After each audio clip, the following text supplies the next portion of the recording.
Bonjour, aujourd'hui je voudrais vous parler des possibilités que vous avez en ce qui concerne des serveurs pour utiliser MaxVMailer.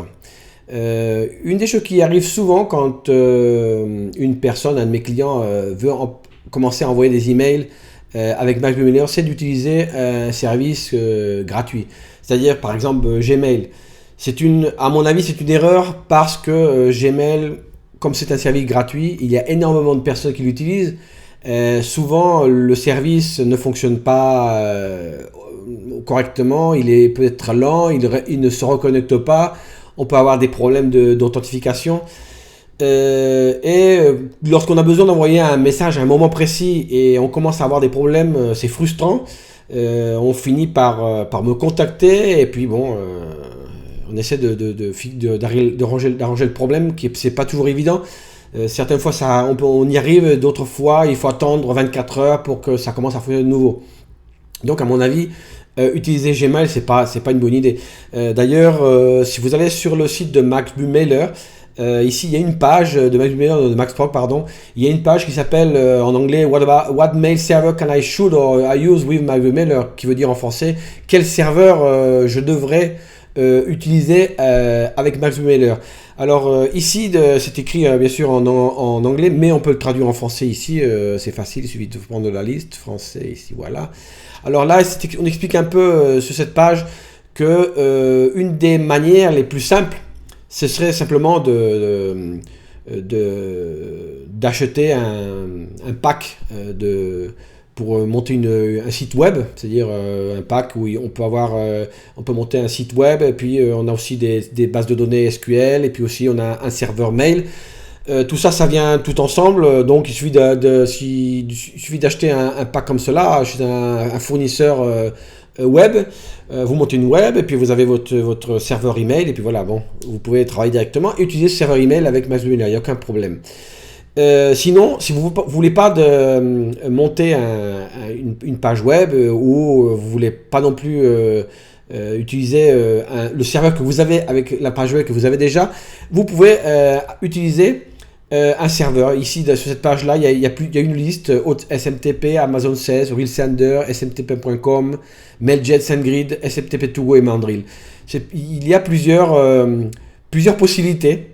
Donc il suffit d'aller sur la page de ces fournisseurs, ouvrir un compte et on peut rapidement commencer à utiliser ces serveurs pour envoyer des messages avec MaxVMailer sans aucun problème. Par exemple, vous avez SendGrid, un des serveurs qui est sur la liste, qui permet par exemple d'envoyer jusqu'à 40 000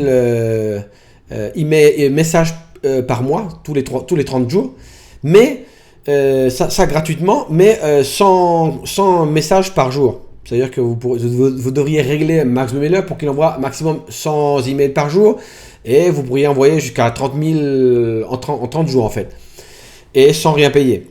Sinon, vous avez le pack essentiel qui permet d'envoyer jusqu'à 50 000 messages pour 15 $. Ça représente 12,50 €, je crois. Donc c'est pas cher du tout, ça fonctionne très bien. Comme je le disais précédemment, quand on ouvre un compte chez SendGrid, il donne automatiquement une adresse du serveur SMTP, un nom de compte, un mot de passe, et ça fonctionne directement. Ça fonctionne très bien directement, c'est très rapide. Après, vous avez un peu moins cher, un service d'ailleurs qui est français, c'est Mailjet. De nouveau, il a une possibilité d'envoi gratuit. De 6000 courriers par mois, qui représentent 200 courriers par jour maximum. C'est un peu plus limité que SendGrid, mais par contre leur compte basique, la première offre, ne coûte que 7,95 € par mois, et elle permet d'envoyer 30 000 messages par mois. C'est un peu moins qu'avant. SendGrid, il permet d'envoyer 50 000. Ici, on a 30 000 pour 8 €. Si vous envoyez moins de 30 000 € par mois pour 8 €, à mon avis, ça vaut vraiment la peine d'utiliser un service comme celui-là qui garantit les envois, qui est tout le temps fonctionnel, qui fonctionne tout le temps. Il y a un service technique qui va vous répondre si vous avez des problèmes. C'est pas comme Gmail. Et au moins, vous pouvez être tranquille. Quand vous avez besoin de ce service, il fonctionnera toujours. Pratiquement toujours, à mon avis. Et après, vous avez encore un service qui est encore moins cher que ces deux-là, et c'est Amazon AWS. Alors Amazon AWS, ça a un prix, on va voir si j'arrive à ouvrir la page. Non, j'arrive pas à ouvrir la page. Alors, une seconde, je vais ouvrir de là. Le prix d'AWS est autour des... pour 0 $, pour 0 €, on peut envoyer jusqu'à 62 000 courriers par mois. Et une fois que vous avez envoyé 62 000 courriers, vous pouvez envoyer 1000 courriers pour 1 centime. Alors c'est énorme, parce que 62 000 emails par mois, c'est beaucoup. Mais par contre, même si c'est gratuit, le problème c'est que c'est progressif. C'est-à-dire que Amazon va vous poser plein de questions. C'est-à-dire que vous allez pouvoir ouvrir un compte. Une fois que le compte est ouvert, vous pouvez envoyer un mail à une liste très restreinte. Après, il va vous demander la liste d'où elle vient, qu'est-ce que vous faites exactement, pourquoi vous envoyez des mails, etc. Parce qu'ils ne veulent pas évidemment que le serveur de AWS soit utilisé pour envoyer du spam. Et puis petit à petit, on peut avoir plus de possibilités d'envoyer un peu plus de mails, jusqu'à arriver à 62 000 courriers par mois. Donc il faut être patient, savoir anglais, et répondre à toutes les questions et ne pas faire de bêtises en fait. Et puis petit à petit, on arrive à cette limite de 62 000 courriers par mois.